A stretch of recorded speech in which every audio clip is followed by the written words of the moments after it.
costumes are designed by one of the best costume designers in the business, Colleen Atwood. She's a magician. She's got a row of Academy Awards that speaks for itself.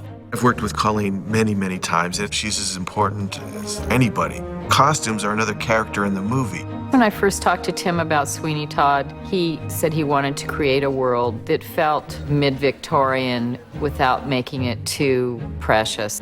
It's sort of a combination of different parts of London from 1830 to 1865. So I've evolved a lot of our own textiles and own prints for all the costumes for every character. Most of the great actors I've worked with, when they put on a costume, they become the character. It helps them find who the character is, helps their performance, so she gets that. For Sweeney Todd, Johnny and I tried on some different stuff, and then we found this neck rag that I had, and he put it on, and we're like, that's Sweeney. And it was our starting point for the character. One thing that we came up with was the holster rig for his razor with hobnails in it, and then I put hobnails on his boot, so we had fun with little tiny details.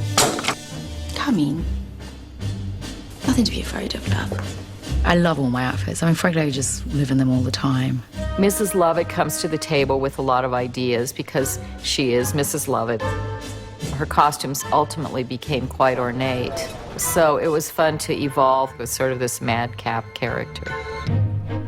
We had a really good time, Colleen and I. You look for clues in a script, and the big clue is when the Beadle says to me, well, maybe you should sort of clean yourself up a bit. There's powder upon your vest, my lord, and stubble upon your cheek. So I thought, well, if this guy's wandering around not shaving properly and with dust on his coat, let's take this further. So I have some pretty horrible stains all over my clothes. Ready? I had a blast with the Beadle. You get a guy like Timothy Spall and your mind goes crazy because he's someone that really enjoys the period.